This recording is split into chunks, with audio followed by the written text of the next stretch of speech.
Chers amis, bienvenue et bonsoir dans cette nouvelle émission. Nous sommes ici à l'hippodrome Borély à Marseille et nous avons envie de vous faire découvrir les coulisses de ce lieu. Excellente émission.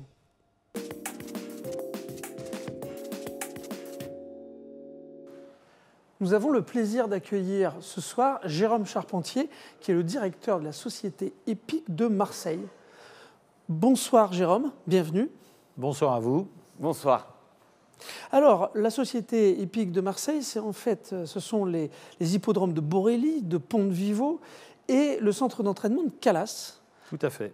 Alors, on avait eu l'occasion de se rencontrer finalement lors du bus de la vaccination en juillet 2021.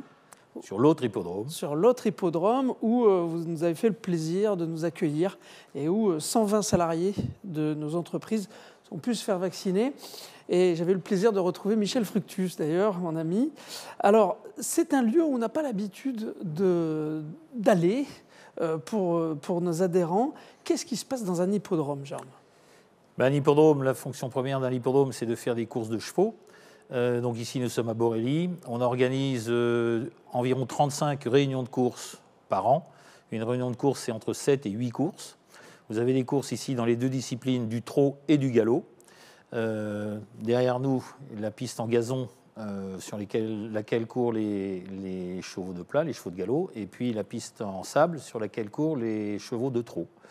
Voilà, donc vous avez l'hippodrome, c'est un peu l'équivalent d'un stade. Vous avez le bâtiment des tribunes dans lequel nous nous trouvons actuellement, plus particulièrement ici le restaurant où les gens peuvent déjeuner pendant les courses, façon dîner-spectacle.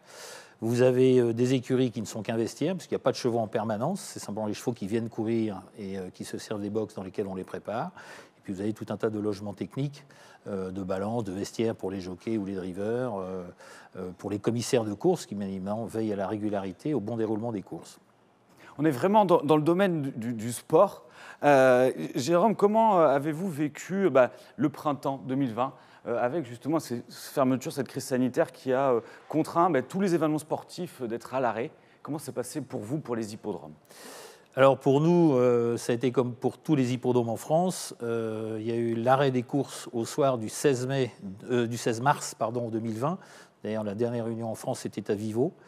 Et ensuite, il n'y a plus rien eu sur les hippodromes jusqu'au 11 mai 2020. Donc, il y a eu 2 mois d'arrêt total. Nous avons repris les courses donc, le 11 mai en France, le 12 mai à Vivaux, dans des conditions qui étaient très difficiles et pas très agréables, puisqu'il n'y avait pas de public. Dernière course à Vivaux, première course à Vivaux. Oui, c'était... c'est le territoire. C'est le territoire. Non, ils avaient couru la veille à Vichy et je crois à Saint-Cloud. Enfin, on a repris ici le 12. Voilà, donc il n'y avait pas de public, pas de restauration, pas de jeu. Une ambiance très triste.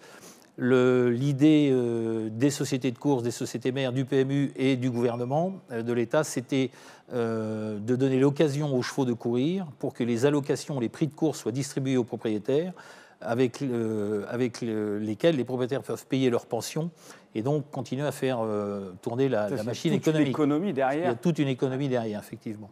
Alors en fait, une société hippique, finalement, c'est une véritable entreprise, à vous entendre. Est-ce que vous pouvez nous en parler en termes de gestion, en termes d'activité ? Donc effectivement, une société de course, c'est une véritable entreprise. La société hippique de Marseille, on l'a dit, ce sont les 2 hippodromes de Marseille, Borély et Vivaux. Donc Vivaux, où on court de façon similaire ici, au trot et au galop, à peu près également 35 réunions dans l'année. Et la société hippique de Marseille gère également le centre d'entraînement de Calas, qui se trouve à Plan de Campagne, en allant vers Aix. C'est un gros centre d'entraînement en France, puisqu'il y a 600 chevaux, uniquement des galopeurs, à peu près 600 chevaux en permanence, avec des variations selon les saisons, mais enfin grosso modo c'est 600 chevaux qui sont au bon soin et sous la garde de 25 entraîneurs, donc qui sont des professionnels, c'est un métier d'être entraîneur public de chevaux de course. Et ces entraîneurs emploient à peu près 200-250 salariés pour s'occuper des chevaux.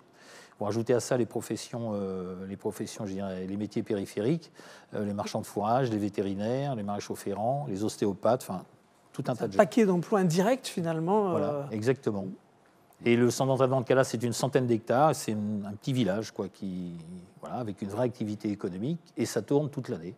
Et le centre d'entraînement de Calas donc, fournit des partants, bien évidemment, sur les hippodromes de Marseille, les hippodromes de la région, Salon de Provence, Cavaillon, Nîmes et d'autres, mais également sur les autres hippodromes français, Lyon jusqu'à Paris, avec, depuis quelques années, de très très bons résultats. Vous avez une pouliche entraînée à Calas qui courait ce qu'on appelle la Breeders' Cup, des courses de très très haut niveau en Californie, c'était au mois de novembre dernier. Vous avez eu également au mois de septembre un cheval entraîné à Calas qui a gagné une très très bonne course en Angleterre, à Newmarket. Voilà, donc il y a une vraie réussite. Gros niveau, des territoires de champions. Très haut niveau, exactement, un territoire de champions. Jérôme, nous nous réjouissons de vous compter parmi nos adhérents en cette année 2022. Vous êtes aussi, je pense, voilà, en termes de superficie, entre Ponte-Vivo et Borelli, si ce n'est peut-être le plus grand adhérent qui représente. Avec Calas, certainement, 100 hectares. Ouais, et là, on est vraiment sur notre territoire. C'est vrai qu'on se réjouit d'avoir tourné ces émissions ici, à l'hippodrome Borelli. Magnifique. Vraiment, c'était une journée exceptionnelle. Je voulais juste profiter de cette occasion, vous donner la parole à la caméra pour parler aux autres adhérents de l'association, si vous avez un message à faire passer aux gens qui vous regardent. Le message, c'est très simple, c'est bienvenue. Vous l'avez dit, hein, les sites, celui-ci, vous l'avez bien vu, mais quand on était au bus de la vaccination en juillet, vous l'avez vu aussi. On a 2 sites magnifiques dans la ville de Marseille qui sont ouverts, bien évidemment, à l'extérieur, aux entreprises qui voudraient y faire des événements. On a vu, ça peut être en extérieur avec le bus, ça peut être en intérieur comme des tournages ici, ça peut être des conférences, des congrès. Bref, on peut faire tout un tas de choses sur les sites, puisque on a des volumes intérieurs, extérieurs à disposition. Merci beaucoup, Jérôme. C'est moi qui vous remercie.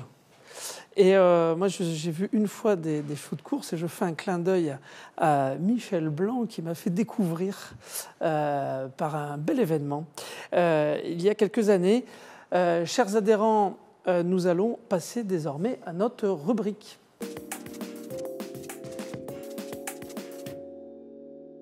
Chers amis, pour la chronique de la semaine, nous accueillons notre Philippe Montloseur national. Bonjour Philippe. Bonjour Thierry. Bonjour Philippe, bienvenue. Bonjour Mathieu. Alors, nous avons parlé de la révolution du métier de commercial avec l'arrivée d'Internet. Qu'en est-il des réseaux sociaux ? Alors, les réseaux sociaux, pour le commercial, c'est également une révolution. C'est une deuxième révolution qui arrive. J'avais parlé lors de la première chronique des commerciaux qui avaient la réputation d'être menteurs, des mauvaises ventes et de la nécessité aujourd'hui d'apporter le bon conseil, ce qui est la valeur ajoutée du commercial. Dans les années 90, les années 80, on disait qu'un acheteur mécontent allait le dire à 10 personnes et un acheteur content allait le dire à une personne. Tout à fait. Aujourd'hui, avec les pages Google Pro, les réseaux sociaux, Facebook, etc., les gens vont dire à tout le monde, à tous leurs amis sur les réseaux sociaux, s'ils sont contents, s'ils sont mécontents. Et les réputations, et les mauvaises réputations en particulier, se répandent comme des traînées de poudre. Donc, fini les mauvaises ventes, fini les vendeurs qui ne donnent pas les bons conseils, qui ne vendent pas aux gens ce dont ils ont réellement besoin. Sinon, leur réputation les mènera à leur perte. Merci. Ça, soyez vigilants. Et alors, c'est vrai que nous utilisons beaucoup les réseaux sociaux LHV. Alors, quels conseils on peut donner sur les réseaux sociaux ? Il faut savoir aussi les utiliser. Alors, je dirais qu'il y a une chose importante pour ne pas avoir une mauvaise réputation. La chose primordiale. La chose primordiale, c'est d'avoir une phase de découverte approfondie. C'est la phase primordiale dans son entretien de vente. C'est découvrir, comme on le faisait avant, l'intégralité du potentiel de développement chez son interlocuteur. C'est découvrir les enjeux, les besoins, les attentes réelles pour y répondre de la façon la plus ajustée possible. Et c'est également adopter une stratégie de questionnement en fonction du niveau de motivation de son interlocuteur. On a bien à l'écoute. Bravo. Merci Philippe pour cette chronique. Chers amis, nous vous disons à la semaine prochaine. Mesdames, Messieurs, vous l'avez compris, c'est la fin de l'émission. Nous allons donc remercier nos partenaires. Nous remercions nos partenaires institutionnels, nos partenaires premium, ainsi que l'ensemble de nos partenaires et adhérents. Et comme dirait Thierry et Mathieu. À la semaine prochaine.